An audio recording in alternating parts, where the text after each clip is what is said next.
नमस्कार, जोहार झारखंड देख रहे हैं आप। आपके साथ मैं हूं शिप्रा झा। गोड्डा में सिकटिया चौक पर कल देर रात भीषण आग लग गई। आग की लपटें इतनी तेज थी कि कुछ ही देर में 6 दुकानें जलकर राख हो गईं। मिठाई दुकान से आग की लपटें उठी थी, जिसने देखते ही देखते 6 दुकानों को अपनी चपेट में ले लिया। घटना की जानकारी मिलने के बाद करीब 1 घंटे देर से फायर ब्रिगेड की टीम मौके पर पहुंची, जिससे ग्रामीण नाराज दिखे। तब तक मौके पर जुटे सैकड़ों की संख्या में लोग अपने स्तर से आग पर काबू पाने में जुटे थे, लेकिन उन्हें सफलता नहीं मिल सकी। आग किस वजह से लगी, अभी तक इसका खुलासा नहीं हो पाया है। इस आग में 5 लाख से अधिक की संपत्ति का नुकसान बताया जा रहा है और ये तस्वीरें हम आपको दिखा रहे हैं। 2 तस्वीरें आपके टीवी स्क्रीन पर। आग में देखिए 6 दुकानें जलकर राख हो गई और दूसरी तस्वीर जिसमें लोगों का गुस्सा देखने को मिला, लोगों की नाराजगी देखने को मिली, क्योंकि फायर ब्रिगेड की टीम देर से पहुंची थी।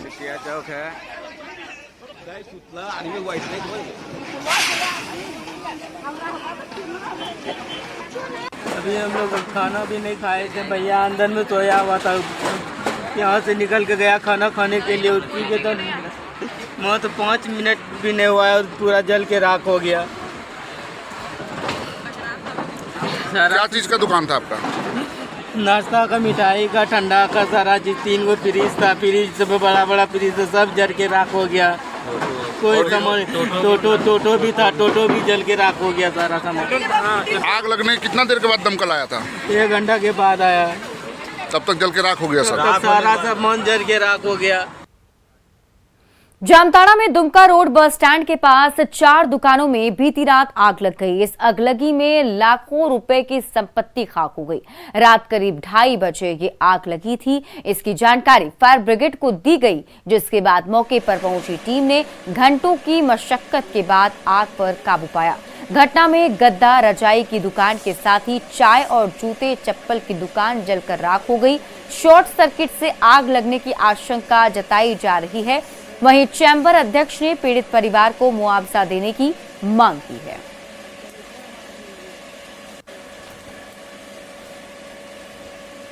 मेरा रात को फोन किया, वही 2:45 में कि दुकान में तुम्हारा आग लग गया। जैसे बोला हम तुरंत आए दुकान, लेकिन तब तक जल के खत्म हो गया। किस चीज़ का दुकान था और कितना का नुकसान? मेरा चाय दुकान था, वही चाय की दुकान में जो चीज़ रहता है सब है। कुरकुरे था, बिस्किट था, ये था, ब्रेड था, सामान था, बर्तन था। घटना लगभग 2 बजे की घटना है और जब आग लगी तो यहाँ पर साइडिंग में गार्ड रहते हैं और यहाँ पेट्रोलिंग पार्टी रहती है। तो पेट्रोलिंग पार्टी ने फायर ब्रिगेड को सूचना दी और तुरंत फायर ब्रिगेड आकर के आग बुझाने का काम किया। जब तक आग उठी तब तक जलता 3 से 4 दुकानें स्वाहा हो गई। इसमें चाय वाले की भी दुकान है, मलिक साहब की, और कपूर वेडिंग की भी दुकान है, रामबली का होटल भी है। काफ़ी ज़्यादा नुकसान हुआ है। धनबाद में अवैध कोयले के कारोबार में वर्चस्व को लेकर कोयला माफिया में खूनी संघर्ष जारी है। मैथन ओपी क्षेत्र के काली माटी धौड़ा स्थित कोयला के अवैध डिपो में वर्चस्व को लेकर कल फायरिंग की गई। कोयला माफिया अमन सिंह के गुर्गों पर कोयला उठाव को लेकर फायरिंग का आरोप लगा है। साथ ही ग्रामीणों के साथ मारपीट भी की गई। इसमें कई लोग घायल हो गए, वहीं 6 से अधिक बाइक भी क्षतिग्रस्त कर दी गई। घटना की जानकारी मिलने पर मैथन, चिरकुंडा और गल्फरबाड़ी पुलिस मौके पर पहुंची, लेकिन उसे ग्रामीणों के विरोध का सामना करना पड़ा। पुलिस क्षतिग्रस्त बाइक को ट्रैक्टर पर लोड कर अपने साथ ले गई। लोगों का, मौके के जो लोग हैं उनका कहना है कि मैथन में माफिया अमन सिंह और पुलिस की सांठगांठ से ये सब कुछ चल रहा है, जिस पर रोक लगानी चाहिए थी, लेकिन पुलिस इसमें नाकाम है। मनोबल बढ़ाना बहुत ही दुर्भाग्यपूर्ण है। रात में नहीं, दिन के उजाले में दिन दहाड़े गोली चल रही है, तो कहीं ना कहीं जो इसके जो आका हैं शायद इन लोगों को संरक्षण दे के रखे हैं, इसीलिए ऐसे लोग दिन दहाड़े गोली चला रहे हैं और ऐसे लोगों पर कड़ी से कड़ी कार्रवाई होनी चाहिए। तो प्रशासन से ये मांग करता हूँ, ऐसे लोगों के विरुद्ध में जल्द प्रशासन अगर कड़े से कड़क कदम नहीं उठाती है तो हम ग्रामीण बहुत जल्द ही उनके विरुद्ध मोर्चा खोल करके थाने का भी घेराबंदी हम लोग। गुमला पुलिस नशे के कारोबार के खिलाफ लगातार अभियान चला रही है। इस दौरान पुलिस को गुप्त सूचना मिली थी कि चैनपुर प्रखंड के अति नक्सल प्रभावित कुरुमगढ़ थाना क्षेत्र के बूढ़ी कोना गांव में 1 एकड़ खेत में अवैध अफीम की खेती की जा रही है। इसके बाद चैनपुर एसडीपीओ के नेतृत्व में पुलिस बल ने अभियान चलाया और बूढ़ी कोना गांव में करीब 1 एकड़ में लगी अफीम की खेती को नष्ट कर दिया। वहीं एक नामजद अभियुक्त के खिलाफ मामला दर्ज किया गया है।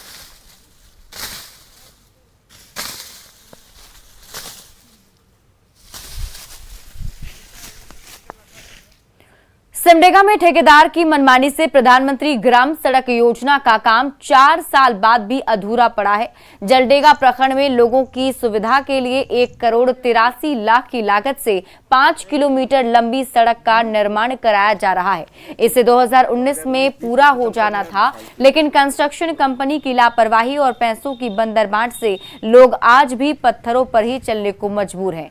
इधर विभागीय अधिकारी पूरे मामले पर जल्द ही निर्माण कार्य पूरा कर लेने का रटाया जवाब दे रहे हैं। समस्या है कि रोड में पहले का रोड अच्छा था, कच्ची रास्ता था, उसमें चलने में अच्छा लग रहा था। अभी ये रोड बन रहा है, बोल्डर देख रहे हैं, और 2018 से बन रहा है, अभी तक नहीं बन पाया है। 2018 में शुरू हुआ, 19 में ख़त्म होना था और आज 2022 में हम खड़े हैं और आज भी रोड की स्थिति इसी तरह से अनियमितता के भेंट चढ़े हुए। करोड़ों रुपया भेंट चढ़ गए और कुछ हमने विभाग से भी पता लगा कि काफ़ी पैसों की निकासी यहाँ पर हो गई है और इसमें इंजीनियर और जितने भी संवेदक हैं उन सबकी मिलीभगत रही है। जलडेगा प्रखंड में 2 रोड है शीतल कंस्ट्रक्शन का। ये पिछले 1.5 साल से बंद था। मैं जब यहाँ पर आया हूँ तो कोशिश कर रहा हूँ कि इनसे काम करा लिया जाए। पुराने दर पर अगर करा लेंगे हम लोग काम तो ये बेहतर होगा और इन्होंने अभी काम शुरू कर दिया है। उम्मीद है कि हम लोग 1 महीना में अचीव कर लेंगे। ग्रामीणों की सुविधा के लिए बनाई जाती है प्रधानमंत्री सड़क, पर हम आपको दिखा रहे हैं आज जलडेगा प्रखंड के अंतर्गत ये पड़ने वाला सड़क है एक, जो कोलेबिरा विधानसभा में पड़ता है। कोलेबिरा के विधायक भी बहुत तेज तर्रार हैं, पर उनकी तेज़ी यहाँ साफ दिख रही है कि ग्रामीणों को जो सड़क निर्माण करके उन्होंने दिया है उसकी हालत क्या है। अब देख लीजिए इस बोर्ड पर क्या लिखा हुआ है। इस बोर्ड पर लिखा हुआ है योजना जो शुरू हुई है वो 18 में शुरू हुई है और इसे 19 में पूरा होना था, पर अब 2022 आ गया है। आप सड़क की हालत देख लीजिए, बोल्डर निकले हुए हैं, कहीं ठेकेदार का आता पता नहीं। ये सड़क कब बनेगा कब नहीं बनेगा कोई बताने वाला भी नहीं है और ग्रामीण परेशान है। साइकिल चलाना भी इसमें मुश्किल हो रहा है। बोल्डर निकलने के कारण साइकिल पंचर हो रहा है, बाइक से लोग गिर रहे हैं, हादसा हो रहा है।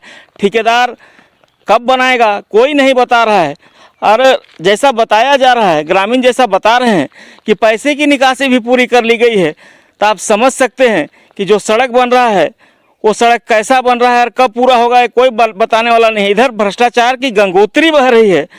ये कोलेबिरा विधानसभा का क्षेत्र है। विधायक विक्सल कोंगाड़ी को सोचना होगा कि इस क्षेत्र में जो सड़क बन रहा है उस सड़क की हालत है, उसके लिए वो क्या कर रहे हैं, ग्रामीणों को क्या सुविधा दे रहे हैं। सरकार को इस दिशा में सोचना होगा ताकि ग्रामीणों को लाभ मिल सके और सड़क का निर्माण पूरा हो सके, ना कि इस तरह से बंदरबाट होकर ही सड़क समाप्त हो जाए और ठेकेदार पैसे खाकर यहाँ से निकल जाए। न्यूज़ 18 के लिए सिमडेगा से श्रीराम। और अब देखते हैं होली की मस्ती और धमाल से जुड़ी खबरें।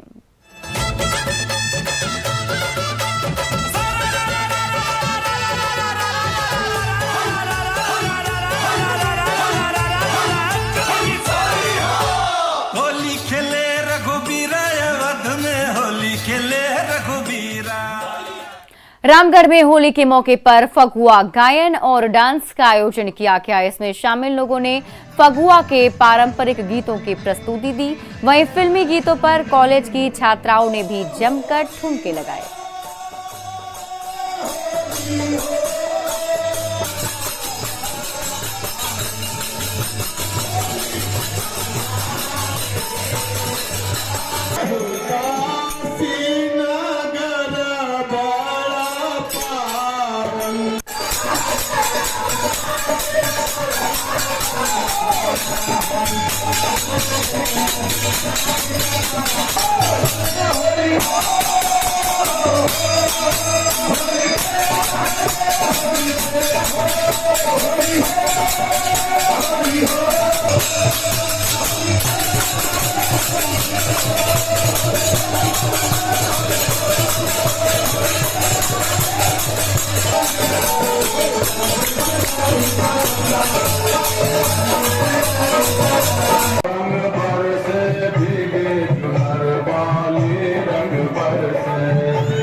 होलिका दहन को लेकर राजधानी रांची के मुख्य बाजार में भी अभी रौनक जो है वो देखने को मिल रही है, जहां पर लोग जो है होली को लेकर कई सारी खरीदारियां कर रहे हैं। लोगों के पहुंचने का सिलसिला भी जारी है। पुरजोर तरीके से हर जगह तैयारियां चल रही हैं। भद्रा के कारण आज रात महज 1 घंटे का शुभ मुहूर्त है, इसलिए रात 9:06 से 10:16 के बीच होलिका दहन किया जाएगा, जिसकी तैयारियां पूरी कर ली गई हैं। होलिका दहन की तैयारी पर न्यूज़ 18 ने जायजा लिया है। देखिए संवाददाता संजय कुमार सिन्हा की रिपोर्ट। होली की शुरुआत होती है तो होलिका दहन से। हर जगह यह परंपरा रही है कि होली मनाने से पहले होलिका दहन किया जाता है। और हम इस समय मौजूद हैं राजधानी रांची के कांटा टोली के पास कुम्हार टोली में, जहां देख रहे हैं कि बेहद ही खूबसूरती के साथ आज रात होने वाले होलिका दहन की तैयारी की गई है। माना जाता है कि होली की शुरुआत इसी होलिका दहन से होती है। हमारे साथ यहाँ कई लोग हैं, हम उनसे बात करेंगे कि होलिका दहन की तैयारी जिस तरीके से आप लोगों ने की है, क्या आप क्या मानते हैं कि इससे क्या बुराई का नाश होता है? बुराई का नाश होता है। हाँ, अच्छाई का शुरुआत होता है। हिंदू परंपरा में हम लोग का नए साल आता है। नया साल आता है। हाँ, तो रात में जब यहाँ पर होलिका दहन होगा पाएंगे यहाँ पर? हाँ, हाँ आएंगे। अच्छा, जो घर में पकौड़ी बनाने का भी नियम होता है, यहाँ जाकर क्या करते हैं? हाँ, उसमें पूजा हम लोग करते हैं। तिल, जौ, हवन का सामग्री लेकर पूजा करते हैं, जल देती हैं, घी डालती हैं, 5 गो कंडा जो गोईठा बोला जाता है उसको डालती हैं हम लोग। यानी हर साल इसी तरह करते हैं क्या यहाँ पर? हाँ, हर साल करते हैं। हर साल करते हैं। कितना उत्साह रहता है? बढ़िया रहता है उत्साह, सभी का रहता है, सहयोग रहता है, सभी मनाते हैं होली बढ़िया से। देखिए एक और बुजुर्ग हमारे साथ हैं। सर, मैं यहीं का रहने वाला हूँ और ये जो चल रहा है ना, ये करीब 100-125 साल पहले से आ रहा है। हम यहीं का बासिंदा हूँ। सत्य की विजय है और आपका रंगों का त्यौहार है। पिछले विगत 2 साल से आप देख रहे हैं कि काफ़ी रिस्ट्रिक्शन के साथ होली मनाया गया, कोरोना को लेके, बाकी चीज़ को लेके, और इस बार का जैसा होली होना चाहिए। साफ कहना है कि 2 साल बाद इस तरीके से, जिस तरीके कोरोना को लेकर एक बंदिश थी, लोग घरों से नहीं निकल रहे थे, लेकिन जैसे ही संक्रमण कम हुआ, होलिका दहन की परंपरा भी एक तरीके से फिर से सामने आ रही है। जैसा मानते हैं लोग कि कोरोना का भी नाश इसी होलिका दहन में होगा, जैसा कि होलिका का हुआ था। लोग यह भी उम्मीद कर रहे हैं कि इस बार की होली ऐसी होगी कि लोग आने वाले समय तक याद रखेंगे। कैमरामैन अमित के साथ संजय कुमार सिन्हा, न्यूज़ 18 रांची। गोड्डा के महगामा में कांग्रेस के होली मिलन समारोह में कांग्रेस विधायक दीपिका पांडे सिंह जमकर थिरकती नजर आई। इस समारोह में न सिर्फ रंग और अबीर के साथ होली के धुनों पर दीपिका पांडे ने अपने पति और समर्थकों के साथ मस्ती की, बल्कि होली गीत गाकर भी समा बांध दिया।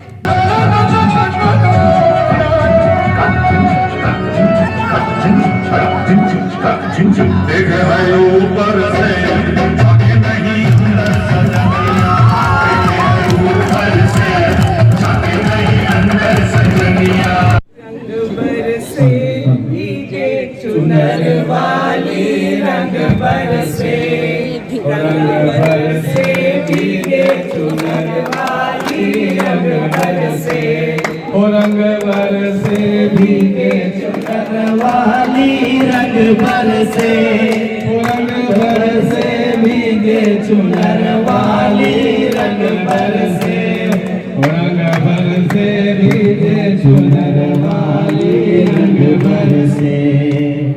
लौंगा इलायची का बीड़ा लगाया, लौंगा इलायची का बीड़ा लगाया, ऊंचा भिगोरी का यार बलम कर से रंग बरसे, रंग बरसे भीगे चुनर वाली रंग बरसे, रंग बरसे भीगे चुनर वाली रंग बरसे।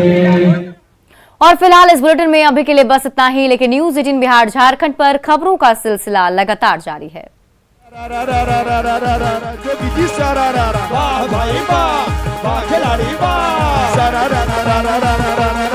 जोगी जी वाह भाई वाह।